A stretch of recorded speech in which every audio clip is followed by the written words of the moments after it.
Well, hello everybody, my name is Roger. Welcome to my channel, Rogers Reads. So today I'm doing another book review, and the name of the book is entitled The Trauma Cleaner, and that's by Sarah Krasnostein. And this is my first book of the year, actually, and it's a non-fiction book, which is a little bit unusual for me, though I did say that I wanted to read more non-fiction this year, so I guess I'm off to a good start. So The Trauma Cleaner. This is part memoir, part biography that follows a transgender woman named Sarah Pankhurst, owner of a trauma cleaning business. So what Sandra and her crew of cleaners do is enter the properties of suicide victims, murder victims, hoarders, drug addicts, and cleans these sites up. So in this book, we follow along with Sandra and the author, actually, as we enter a few of these sites, and some of the descriptions thereof are pretty horrendous. So the book provides vivid descriptions of people, many of them hoarders, living in feces-infested homes with rats and roaches and flies, rotting food, mold-lined walls, rotted floors, and often with a nearly unbearable stench, all of which the author witnessed firsthand as she accompanied Sandra and her crew to various scenes, and I believe it was over a 4-year period. But in addition to cleaning up, Sandra also actually enters into the lives of the occupants, gently leading them and guiding them to hopefully a better way of living, away from the hoarding and the filth. And as she does so, we get to hear the stories of some of the hoarders, all of which I found especially fascinating. But this isn't just a look at the business of trauma cleaning, though that part is quite interesting. The Trauma Cleaner is also about Sandra's personal life, in which we learn that she began life as a boy named Peter, and during her childhood suffered horribly at the hands of an alcoholic and abusive father. So it's in these personal stories where we follow Sandra's struggle with gender identity as she moves from suffering at the hands of abusive parents to her estrangement from her children, as well as all of her friends after her transitioning process. So, as Sandra's personal history unfolds for us, we witness harrowing events such as her life as a child, during which she was beaten, starved, ignored, and forced to live in a shack outside the home. The time she spent as a prostitute. There's a shocking event where she was beaten, raped, and nearly murdered by a client. And the night that the person whom she was in love with was brutally murdered right in front of her eyes. She also had to endure quite a bit of transphobic abuse and hostility all surrounding her transition. So Sandra's story is truly fascinating, as she has gone through more ups and downs than most of us can even begin to imagine. In fact, some of the events of her life seem so far out there that part of the story reads more like a fiction novel rather than a biography. So, on to what I liked about the novel.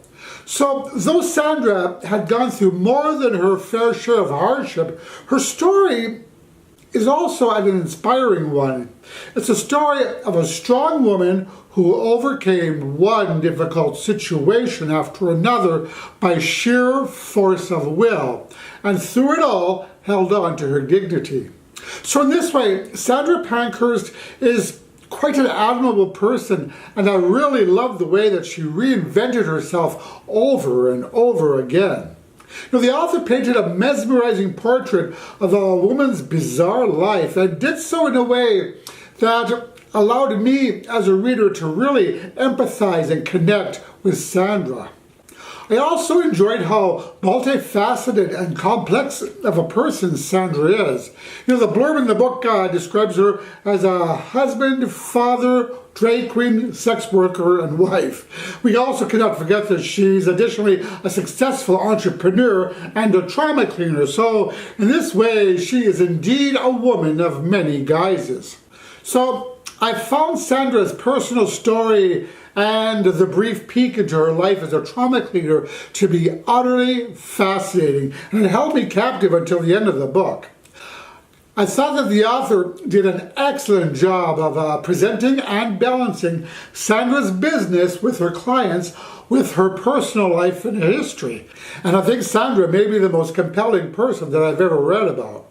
By shifting the narrative back and forth between Sandra's trauma cleaning business and her personal history, we began to get a glimpse of those events which brought her to the current place in her life.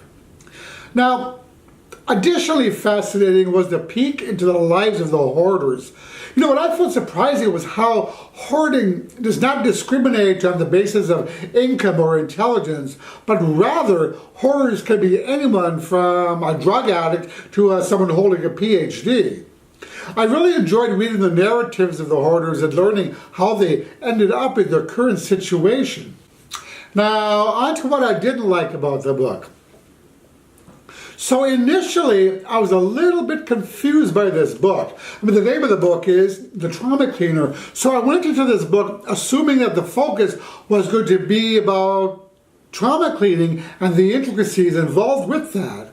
But in actuality, the book touched very little on the trauma aspect of Sandra's business and mostly focused on her past life.